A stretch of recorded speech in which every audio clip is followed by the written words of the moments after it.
Bonjour Shaima. Bonjour Mariam. Bienvenue, c'est une première. Merci. C'est merveilleux de lire la presse. Moi, je le fais tout le temps. Je suis sûre que vous avez beaucoup de plaisir à le faire. Et aujourd'hui, on va parler de la fête du football africain, bien sûr, qui bat à son plein. Rabat qui ouvre ses portes pour la CAN 2025 et qui réunit tout un continent autour d'un beau spectacle. Eh oui Mariam, le moment tant attendu par les supporters est enfin arrivé. Le stade Prince Moulay Abdallah a accueilli les festivités et donné le coup d'envoi d'un événement qui va marquer l'histoire du royaume. Hier, Rabat s'est imposé au centre de la scène africaine. La cérémonie d'ouverture a offert un moment rare, suspendu entre émotion, création artistique et ferveur collective. L'article du quotidien Le Matin revient sur les détails de cette soirée qui a commencé par un compte à rebours solennel et un poème visuel guidé par la lumière. Le Keeper of the Lights, figure symbolique, a traversé les paysages du royaume, du désert aux côtes, des montagnes aux villes, incarnant l'unité du pays. Et sur la pelouse, percussions et chorégraphie ont raconté l'histoire d'un Maroc en mouvement et d'une Afrique rassemblée.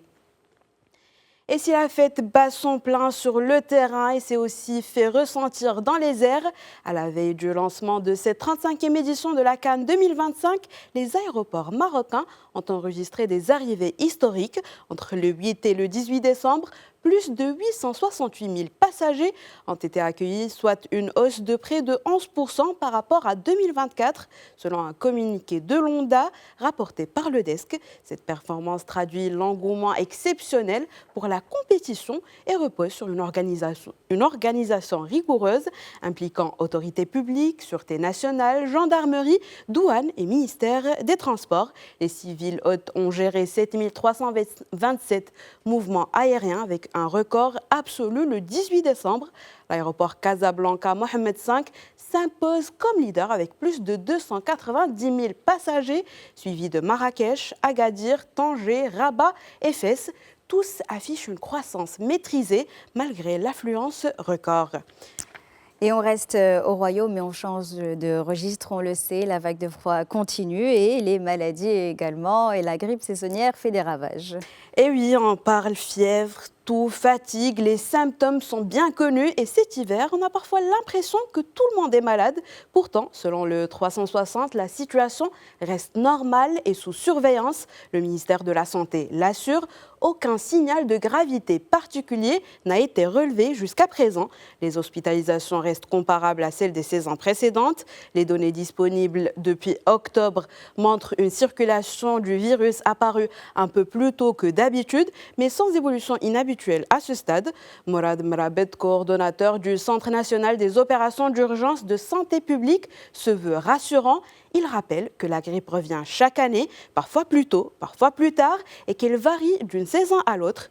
Chaque hiver, plusieurs virus circulent en même temps, mais un seul finit presque toujours par dominer. Cette année, les analyses confirment la présence de virus respiratoires saisonniers, notamment la grippe de type A, H3N2, une situation conforme à ce qui est observé à l'échelle internationale, selon la dernière mise à jour de l'Organisation mondiale de la santé.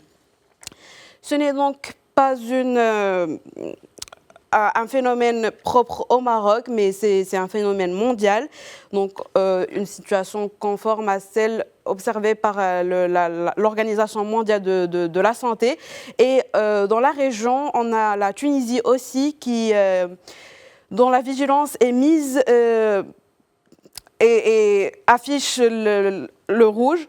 Les spécialistes en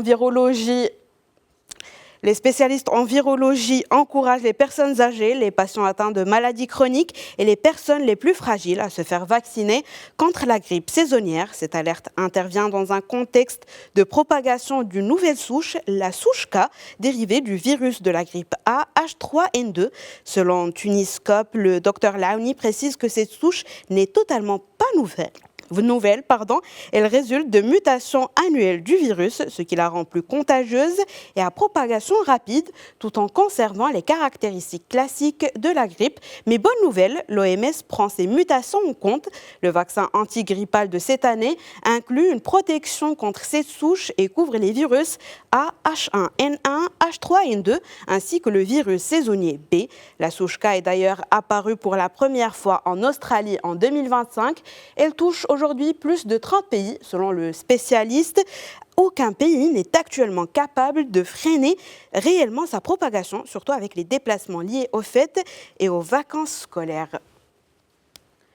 Et au-delà de la région, cette grippe progresse aussi en Europe. Cette année, en France, la magie de Noël s'accompagne d'un invité indésirable, le pic de l'épidémie de grippe. Selon BFM, la ministre française de la Santé, Stéphanie Rist, insiste sur 2 leviers essentiels, la vaccination et le respect des gestes barrières. Professionnels de santé, pharmacies, hôpitaux, tous se préparent à un pic épidémique attendu dans les prochains jours. Certains pharmaciens recommandent même d'augmenter les stocks de vaccins de 10% par rapport à la saison précédente.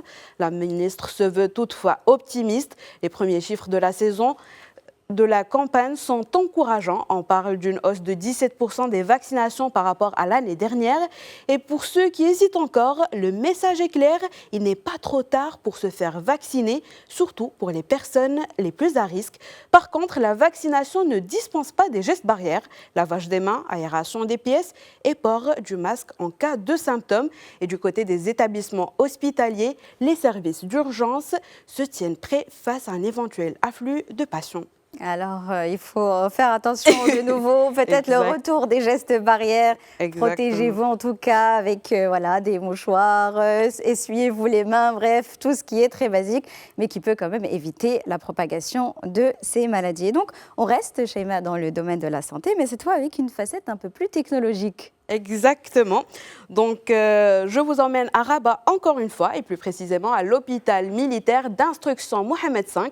L'établissement a réalisé avec succès 4 opérations chirurgicales délicates, des interventions visant à retirer des tumeurs au niveau des reins et de la prostate, mais avec une particularité majeure, elles ont été réalisées grâce aux dernières technologies de chirurgie robotique. Selon H24 Info, ces opérations s'inscrivent dans la vision de Sa Majesté le roi Mohamed VI, visant la modernisation continue de l'offre de soins nationale et le renforcement des capacités des services de santé militaire. Le médecin-colonel-major Amer Ahmed, chef du pôle reins et urologie, explique qu'un programme de formation intensive a été mis en place. Objectif, renforcer les compétences techniques, mais aussi préparer les équipes sur le plan psychologique et mental, car la chirurgie robotique exige une précision extrême, une concentration rigoureuse et une grande patience. Résultat, une meilleure précision des gestes, une vision plus claire, moins de saignements et une récupération plus rapide pour les patients. L'hôpital s'est donc doté d'une nouvelle unité dédiée à la chirurgie robotique avec 3 salles d'opération ultra équipées. Et au-delà de sa mission nationale, cette plateforme bénéficie aussi à des patients venus de pays africains frères, illustrant l'engagement du Royaume en faveur de la coopération sud-sud et du transfert du savoir-faire médical. Alors on va passer à l'éphéméride. Sheima, on le sait, c'est chaque jour, on essaie de voir ce que l'histoire nous a réservé au 22 septembre. Quelle date nous proposez-vous ? Le 22 septembre 1974, donc pour rester dans l'esprit de la CAN et rendre hommage au match d'ouverture d'hier qui a opposé le Maroc aux Comores, un retour dans le temps s'impose. Ce jour-là, un référendum sur l'indépendance marque Mayotte et les Comores. La Grande Comore enjoint et Moélie vote pour l'indépendance, mais Mayotte choisit de rester française. À l'époque de la colonisation française, Moroni, capitale de la Grande Comore, était la partie la plus développée de l'archipel. Mayotte, elle, était le vilain petit canard, peu d'habitants parlaient français et le colon était rare. L'administration était concentrée à Dzaoudzi, sur un petit îlot abrité. En 1946, la colonie devient un territoire d'outre-mer. Mais le 14 mai 1958, l'Assemblée territoriale, où les Mahorais sont minoritaires, demande de transférer la capitale à Moroni. Les notables de Mayotte voient cela comme une menace. Le 22 décembre 1974, Georges Naouda et plusieurs Mahorais organisent donc un congrès des notables pour défendre le maintien de l'île sous la France. Le mot d'ordre est clair, plutôt Paris que Moroni. Plus tard, Marcel Henry reprend le combat de son oncle. À Dzaoudzi, l'hôtel du Rocher devient le centre des partisans du maintien de l'île dans la République française. Merci beaucoup, Sheima, pour ce petit point historique et surtout pour cette revue de presse qui nous appelle à la prudence pour rester en bonne santé.